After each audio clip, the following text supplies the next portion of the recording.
Bonjour et bienvenue à toi dans ce nouveau menu du jour. Aujourd'hui, on va te parler d'un film dont l'action se déroule en 1977.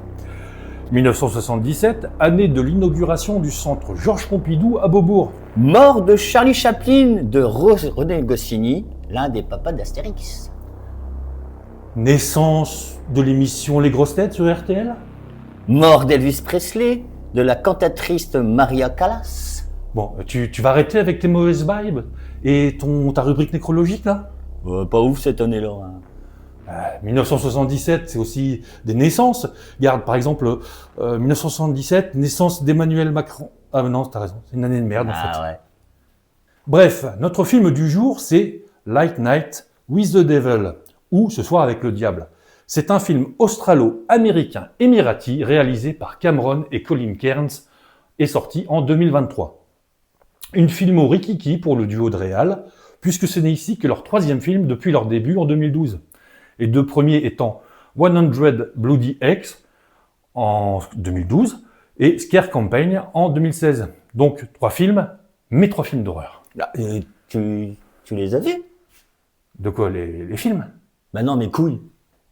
Ouais, mais les films, je les ai pas vus.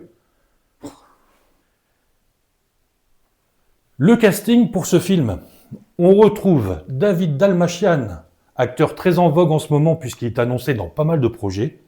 On l'a déjà vu dans Ant-Man, Prisoners, The Suicide Squad, Oppenheimer ou encore dans Dune. Et aussi dans du Walt Disney. Ah, tu parles des Marvel qui ont été rachetés par Disney. Non, les 101 Dalmatiens. Les 101 Dalmatiens. Bah tu vois, même moi je l'aurais pas fait celle-là. Allez.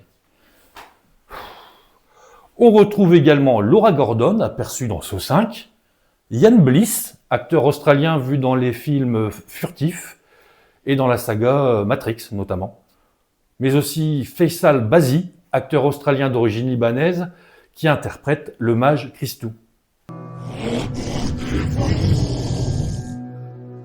Et enfin, Rhys O'Terry, dans le rôle de l'acolyte faire-valoir du présentateur. Et accessoirement le sosie de Kian Kojandi. Tu trouves pas que c'est assez long comme vidéo avec tes interventions? On avait dit qu'on devait faire... Bref. Pour ce qui est de l'histoire du film. Le film présente les événements tragiques d'un talk show américain jamais montré depuis sa première diffusion en direct la nuit d'Halloween 1977. Pour gonfler l'audimat de son émission qui est en bout de souffle, le présentateur, Jack Delroy, invite une jeune fille prétendument possédée pour réaliser la toute première interview télévisée de l'histoire d'un démon devant des millions de téléspectateurs.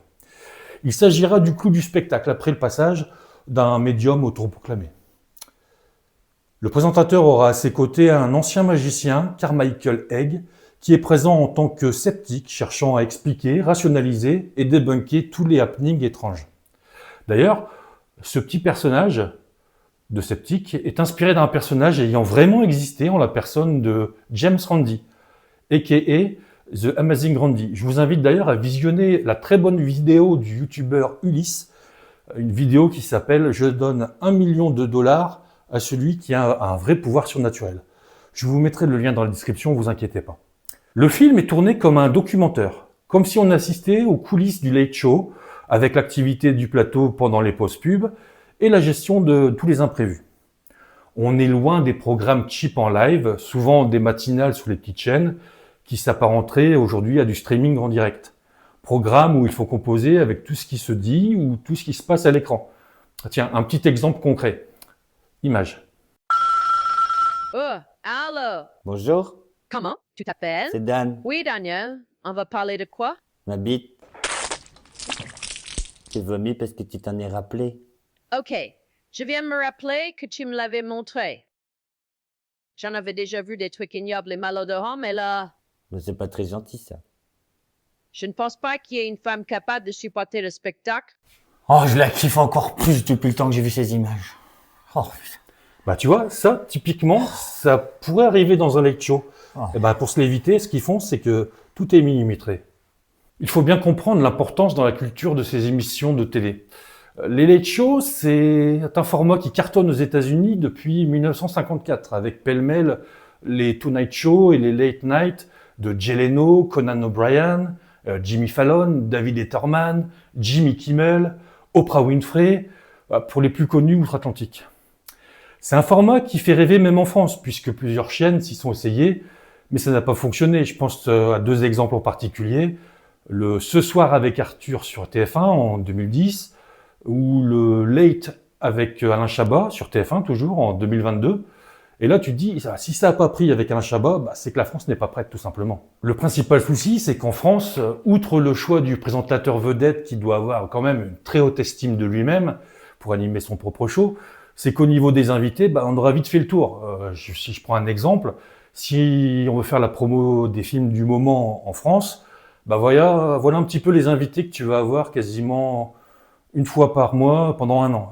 Artus, Jonathan Cohen, Pierre Ninet, Adèle Exarchopoulos, Gilles Lelouch, François Civil, Raphaël Quénard. Moi j'aime bien Rastapopoulos. Rastapopoulos, c'est dans Tintin, Dan. Après, si tu veux tenter avec d'autres acteurs, tu risques de tomber sur des mecs qui sont polémiques, politisés, ou accusés dans des affaires, ou encore bientôt plus américains que français. Tu peux aussi faire de la promo musique, mais alors là, tu vas te retrouver entre des chanteurs d'un tube, voire un seul album, des rappeurs permanentés sous autotune, des chanteuses qui changent de sexe ou qui changent de nom entre chaque album. En France, tout ça, ça vend pas du rêve. On peut faire encore pire maintenant, on peut inviter des pseudo-stars, genre Loana, Afida Turner, ou le casting des Marseillais ou des Ch'tis. Moi j'aime bien les Ch'tis. T'aimes bien les Ch'tis? Bon, on a assez parlé de tout ça. En tout cas, le film est très très bon, je t'invite à le voir. C'est une petite pépite selon moi. Bon, on se quitte comme d'habitude avec la bande-annonce. Allez, ciao. We are back in 5, 4. Now, here's Mr. Midnight, Jack Darrow! Oh, good evening, Night Owls, and thank you for allowing me into your living rooms once again. Well, Night Owls, we've got a heck of a show in store for you tonight, and I'm very excited for you to see it all unfold before your very eyes. I really hope you love it. Gosh, I hope you love it. Please love it. Love it. I'm trying to host a nationally syndicated talk show. And I'm trying to help you keep it on the air. We all know how important it is to keep our sponsors and affiliates happy, but in my humble opinion, there is only one person who really matters in this whole darn crazy business. And that is you, our viewer. You're meddling with things you don't understand. Whoa! Now, as you know, here on Night Owls, we think it's very important to keep an open mind. Please welcome Dr. June Ross Mitchell and Lily, the young subject of the book, Conversations with the Devil. I really don't think it's a good idea, Jack. She's becoming more unpredictable. That's a good thing. That's why we still do live TV. Ladies and gentlemen, please stay tuned for a live television first as we attempt to commune with the devil.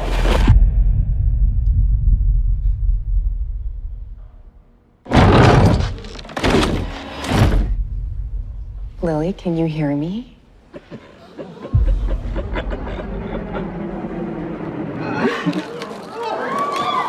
Good to see you again, Jack. Lily, return to me. This isn't about ratings anymore. No one's going anywhere. How could you let it happen, Jack? How could you let it happen? Please be warned, anyone with young children in the room. What you're about to see You okay, Jack? is profoundly disturbing and shocking. You get out there, Mr. Midnight. And you knock him dead.